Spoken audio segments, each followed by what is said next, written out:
Haïti, depuis 2010, est dans le désordre le plus complet.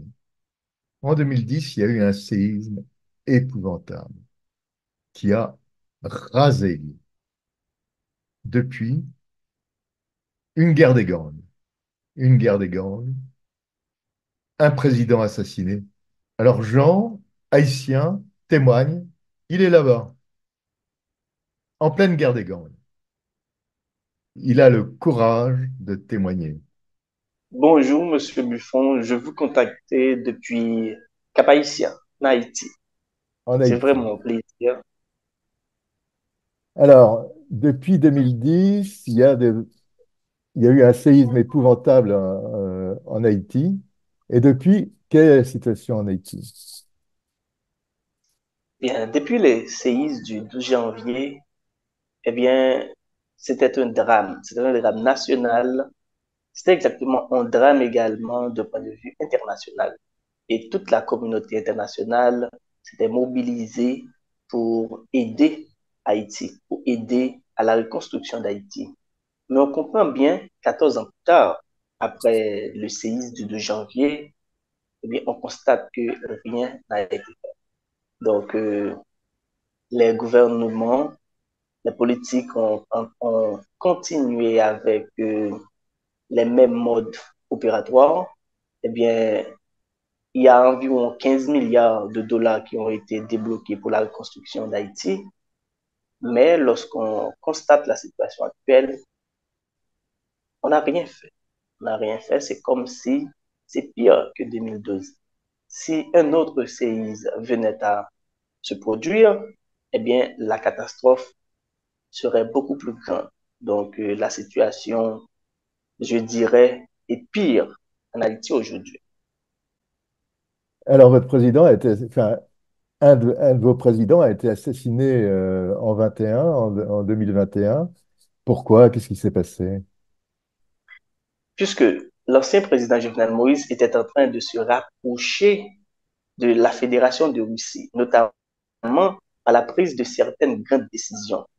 Par exemple, le 2 juin 2021, il a reçu les lettres de créance de la Fédération de Russie, de l'ambassadeur de la Fédération de Russie en Haïti. Le 17 juin 2021, il a fait un voyage en Turquie où il a rencontré un officiel russe. Eh bien, les États-Unis ont estimé que c'est un acte de trahison puisque Haïti doit toujours rester dans le giron des États-Unis. On ne peut pas confirmer avec certitude aujourd'hui que c'était un coup des États-Unis d'Amérique, mais avec le temps, on arrive à comprendre beaucoup mieux. Eh bien, actuellement, ce coup de force, ou bien ce coup d'État, disons-le clairement, a vu la montée au pouvoir du Premier ministre Ariel Henry. Je pense que la CIA a fomenté ce coup d'État de palais visant à éliminer le président Jovenel Moïse, qui est considéré comme un élément gênant, et la continuation du pouvoir en place, le pouvoir PHTX. Et jusqu'à présent, la situation va de mal en pire et les conditions humanitaires, sécuritaires sont désastreuses, mais le gouvernement a toujours son petit bonhomme de chemin sous les bonnes grâces des États-Unis d'Amérique. Alors, il y a des guerres des gangs quand même, non? Effectivement, il y a la guerre des gangs et il y a l'emprise des gangs sur toute la population. En Haïti, on vit un stress quotidien. Genre, la guerre des gangs a toujours existé. Il y avait les fameux tontons macoutes, enfin bon, hein. Bon, Avant, oui, et on peut dire sous la dictature des Duvaliers, donc il n'y avait pas vraiment l'expansion de la guerre des gangs. Ça a commencé, je pense, dans les années 2004. Dans les années 2004, avec la question de Grénan Bonda, avec le départ de Jean-Bertrand Aristide, eh bien, qui était en train de gangsteriser en quelque sorte le pays donnait des armes à des bandits, le phénomène de bandits, de chimères, et que au fur et à mesure, ça va se généraliser, ça va prendre de l'ampleur. Ah, Mais ces derniers moments, eh bien, les gangs, on peut penser que le gangstérisme est une entreprise, puisque ça rapporte de l'argent. Donc, les gangs font beaucoup de kidnapping dans le pays, ils rançonnent les gens. Bon, dernièrement, ils ont kidnappé un citoyen dominicain de la République dominicaine. mhm. Ils ont également kidnappé des citoyens américains, des citoyens, notamment Oui, des sont des religieux. rap d'étrangers, donc. On peut penser que même le gouvernement utilise certaines factions des gangs pour pouvoir boycotter des manifestations de masse. Le Ouais. gouvernement utilise des gangs. On parle à ce moment-là des gangs d'État.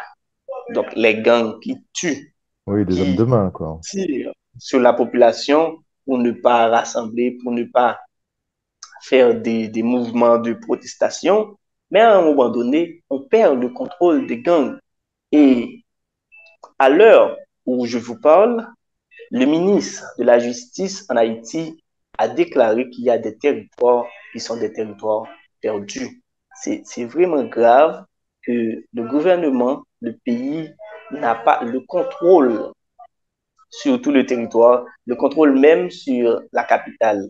Les principaux axes routiers en Haïti sont contrôlés par les gangs. Dans un lieu qui s'appelle Moncabrit, eh bien, les gangs dirigent cette zone. Pour passer, il faut payer. Il faut payer les gangs pour traverser, pour passer, pour arriver à la capitale. Et donc, c'est vraiment grave. Il y a une situation de stress quotidien, Mm. la situation humanitaire, la situation alimentaire qui est désastreuse dans le pays. Les gens fuient le pays, les gens fuient la misère. Mhm. Et les USA, l'Occident continuent à supporter, à soutenir ce gouvernement sanguinaire. Donc, Mhm. ce gouvernement en Haïti, Il déclare être impuissant, impuissant puisque puisque, le ministre de la Justice a déclaré très clairement que ces territoires sont des territoires perdus. Donc, alors, ils vont rien faire. j'ai vu que l'ONU avait décidé d'envoyer des policiers, enfin des policiers kenyans, en Haïti, c'est ça? Oui, C'est pas, effectivement. Bon, c'est le Conseil de sécurité de Mhm. l'ONU qui a effectivement pris cette résolution. C'est une force multinationale. Donc, c'est comme ça qu'on l'appelle. Cette force sera dirigée par les autorités kenyanes, mais c'est environ 1000 à 1500 soldats. Donc, l'ONU, effectivement, dans un rapport publié en janvier 2023, il a mentionné que 531 personnes ont été fusillées, ont été tuées par les gangs armés Mhm. et 300 blessés. Eh bien, il a effectivement souligné que la guerre des gangs, les gangs en Haïti font beaucoup plus de morts que la guerre en Ukraine, plus de morts civiles. Donc, quel est l'objectif de cette force? Mhm. Une force environ de 1000 à 1500 soldats et les autorités kenyanes ont clairement fait savoir que cette force sera engagée pour sécuriser certains bâtiments publics, certaines institutions publiques, certains axes routiers importants, mais cette force ne va en aucun cas combattre les gangs, effectivement, pour rétablir un climat de sécurité en Haïti, ce climat qui va permettre les élections. Donc, au moment où je vous parle, il n'y a pas vraiment d'issue concrète à cette situation et catastrophique où les bandits Et alors, est-ce qu'il y a un aident la espoir, population. est-ce qu'il y a un espoir quelconque pour Haïti? La Chine investit chez vous? La Chine, donc, il y a tout simplement des relations commerciales Avec la Oui, Chine, il n'y a oui. pas d'ambassade de Chine en Haïti. Et puisque en Haïti, on reconnaît la République de Taïwan Ouais, comme la seule Chine. d'accord. Donc, Et la Russie? La là Russie a aussi, une représentation diplomatique, bien sûr. oui, là aussi, il y a une représentation diplomatique, mais Vous avez des c'est pas accords vrai. commerciaux, quelque chose comme ça? Non, on n'a pas vraiment des rapports commerciaux avec la Russie. L'Occident est en train de soutenir ce gouvernement, le gouvernement d'Ariel Henry, qui ne se soucie pas de ses citoyens, qui accepte que les gangs tuent la population comme bon leur semble, et que Ariel Henry est déjà sur son 30e mois de gouvernement depuis l'assassinat de Jovenel Moïse. Et on nous dit qu'il va réaliser des élections, il va réaliser. Mais il est sur 2 ans et demi. Et un demi-mandat d'un présidentiel régulier. Or, il ne fait rien. Le Premier ministre est impliqué jusqu'au cou dans l'assassinat du président Jovenel Moïse. S'il Ouais. n'est pas au pouvoir, il estime que on va lui arrêter. Maintenant, tous les accords politiques avec des acteurs nationaux, notamment l'accord de Montana, l'accord du 11 Mhm. septembre, l'accord du 21 décembre, tous ces accords ont échoué. Quelle est votre vision de l'ONU, en fait? Qu'est-ce que c'est pour vous, l'ONU? C'est quelque chose de complètement obsolète? L'ONU est sous l'influence des pays occidentaux. Donc, la majorité des décisions à l'ONU sont influencées par les pays occidentaux. Et que, donc, je m'inscris également de la vision politique des pays émergents ou bien des pays du sud global, par exemple la Chine, la Russie, le Mhm. Brésil, qui pensent qu'il faut avoir d'autres pôles de pouvoir, d'autres puissances, effectivement, qui peuvent avoir leur mot à dire. Et par exemple, genre, pour un monde multipolaire également, Mhm. parce que le leadership américain crée de la misère. Et c'est pas sans raison que les pays africains ont tourné le regard vers les pays comme la Russie, vers les pays comme la Chine, puisqu'ils estiment que... Eh bien, écoutez, Jean, je vous remercie beaucoup. Alors, ce que je vais faire un montage, parce on a fait 41 minutes à peu près. Il faut que je le réduise à une vingtaine de minutes. Je fais un montage, je vous le soumets, d'accord? Vous me dites OK, c'est bon ou c'est pas bon. Enfin, bon, voilà. T'as oublié ça ou t'as oublié ça.